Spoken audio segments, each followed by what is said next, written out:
జరుగుతుంది సైఫ్ అలీ ఖాన్ కేసు. మరి ఇప్పటివరకు ఈ పరిణామాలు చోటు చేసుకున్నది దానిపై మీ ఒపీనియన్? లో ఉంది. ఆ ఫ్లోర్‌లో సెక్యూరిటీ ఉంది. ఆ ఫ్లోర్‌లో సెక్యూరిటీ ఉంది. ఆ బిల్డింగ్‌కి ఒక సెక్యూరిటీ ఉంది. సీసీ కెమెరాలు కేవలం అక్కడ వరకే లేవు.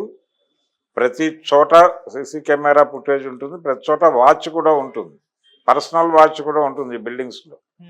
ఆ స్టాఫ్ ఉందని చెప్తున్నారు అది.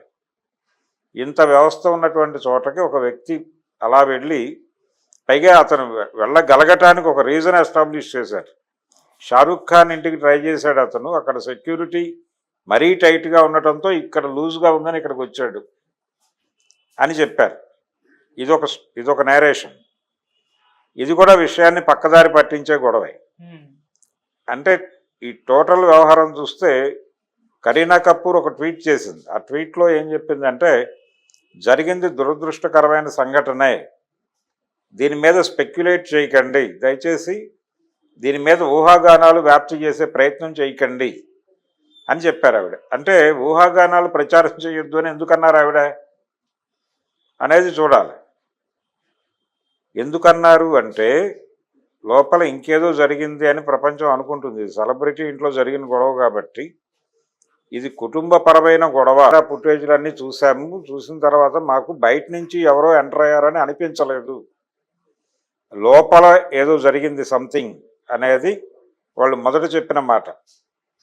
తర్వాత చెప్పిన కథ ఏది వాళ్ళ నేరేట్ చేసిన స్టోరీ, ఇతను దొరికాడు, ఇతని మీద ఫలానా సెక్షన్స్ కింద కేసు నమోదు చేస్తున్నాం అని కూడా ప్రకటించారు. కంక్లూడింగ్ సెషన్ అనొచ్చు ఒక రకంగా. అంటే కంక్లూడ్ చేయటం కోసం పోలీసులు తిప్పలు పడతారు చాలా కేసుల్లో.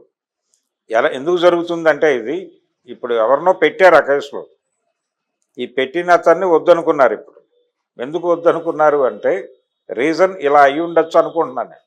ఓకే, ఇలాంటి కేసులు అనేకం చూసి ఉన్న అనుభవంతో నేను చెప్తున్నది ఏంటంటే, వాళ్ళ ఇంట్లో ఏదో ఒక గొడవ, ఇంటర్నల్ వార్ జరిగి ఉండొచ్చు. ఆ ఇంటర్నల్ వార్ ఎవరితోనైనా జరిగి ఉండొచ్చు. అది బయటకు డిస్క్లోజ్ చేసే కండిషన్ కాకపోయి ఉండొచ్చు. ఇది ఇంటర్నల్గా జరిగింది. అయితే సెలబ్రిటీ మీద దాడి జరగటం, ఆయన హాస్పిటల్కి వెళ్ళటం, ఇది బయటకి స్ప్రెడ్ అయింది. స్ప్రెడ్ అయిన దాన్ని వాస్తవాలు చెప్పి ప్రపంచాన్ని కన్ఫ్యూజ్ చేయటం కన్నా కూడా ఏదో ఒక పద్ధతిలో దీని మీద మూకుడు వేయటం మంచిది అనిపించి ఈ స్టోరీని అల్లి ఉండవచ్చు. అల్లారనే అనుకుందాం. ఇది నేను ఉదయం నుంచి ఫీల్ అవుతున్నది. ఇది కథే కావచ్చు అని. ఆ కథే అనే విషయాన్ని ఇప్పుడు నిర్ధారించారు. ఇలాంటి కథలు అనేకం పుట్టచ్చు. మనకి సత్యం బాబు లాంటి అనేక ఉదాహరణలు ఉన్నాయి. ఆయేషా మీరా కేసులో రకరకాల వ్యక్తుల్ని తీసుకెళ్లి రిమాండ్కి పంపించిన చరిత్ర ఉంది పోలీసులకి. జైళ్లలో ఒప్పందం కేసులని ఉంటాయి కొన్ని. ఒప్పందం కేసులు అంటారు వాళ్ళు. ఒప్పందం గాళ్ళు అని కూడా అంటారు. అంటే ఎవరో నేరం చేస్తారు. ఆ నేరం చేసిన వాడు ఏదో కారణం చేత తప్పించటం జరుగుతుంది. ఆ తప్పించిన ప్లేస్లో ఇంకెవరినో ఒప్పించి అక్కడ పెడతారు. వాళ్ళని ఒప్పందం గాళ్ళు అంటారు. వాళ్ళు నేరం అంగీకరించి జైలుకి వెళ్తారు. దీనికి ఒక సినిమాటిక్ ఉదాహరణ చెప్తాను నేను. ఒక సూపర్ హిట్ సినిమా కథ ఇది. గ్యాంగ్ లీడర్ అనే సినిమాలో చిరంజీవి అనే క్యారెక్టర్, చిరంజీవి పోషించిన పాత్రకి, గ్యాంగ్ లీడర్ పాత్రకి కుటుంబాన్ని ఆదుకోవడానికి డబ్బులు అవసరం అవుతాయి. ఆ డబ్బులు ఇమ్మీడియట్గా ఎలా జనరేట్ చేయాలి అనే అర్థం కాక క్రైసిస్లో ఉండగా ఒక యాక్సిడెంట్ చూస్తాడు. అతను చూసి పరిగెత్తుకుంటూ వెళ్తాడు. నిజానికి వెళ్ళేటప్పుడు అతని ఇంటెన్షను ఆ గుద్దేసి వెళ్ళిపోతున్న మనిషిని చట్టం ముందు నిలబెట్టాలని.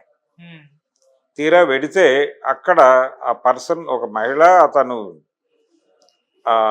అనుకోకుండా యాక్సిడెంట్ చేసేస్తుంది. ఈ దేశం నుంచి వేరే దేశం వెళ్ళిపోయే హడావిడిలో ఉంటుంది ఆవిడ ఫాదర్ ఒక పోలీస్ ఆఫీసరు.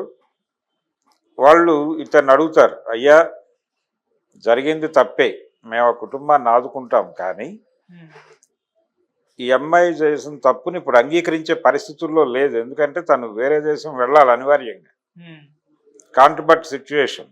సో అర్థం చేసుకుని మీరు సహకరిస్తే, మీరు వేరే ప్రాబ్లంలో ఉన్నారు, ఒక ఫైనాన్షియల్ క్రైసిస్లో ఉన్నారు, అది మేము చూసుకుంటాం. ఆ ఫైనాన్షియల్ క్రైసిస్ని మేము హ్యాండిల్ చేస్తాం, మీరు మా క్రైసిస్ని హ్యాండిల్ చేయండి అన్నప్పుడు ఈ కేసు ఒప్పుకుంటాడు చిరంజీవి. నేనే యాక్సిడెంట్ చేశానని ఒప్పుకుంటాను, నాకు కావలసినటువంటి ఆర్థిక కార్యక్రమం మీరు ఏర్పాటు చేయండి అని చెప్పి ఒక మ్యూచువల్ అండర్స్టాండింగ్తో చిరంజీవి జైల్లోకి వెళ్ళి కూర్చుంటాడు. ఓకే.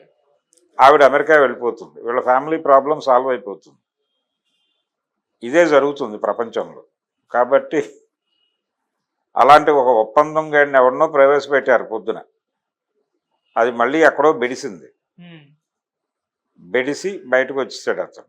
వాళ్ళు మొదటి స్టేట్మెంట్కి కమిట్ అయి ఉంటే బాగుండేది, అది ఇంటర్నల్గానే జరిగింది అని వాళ్ళు అన్నారు. అంటే ఇతను సీసీ కెమెరా వైపు చూస్తూ ఫోటో దిగటము, ఆ మెట్ల మీద ఎడుతున్న వీడియోలు పెట్టడము, అసలు ఈ బిల్డింగ్ సెక్యూరిటీ పరిస్థితి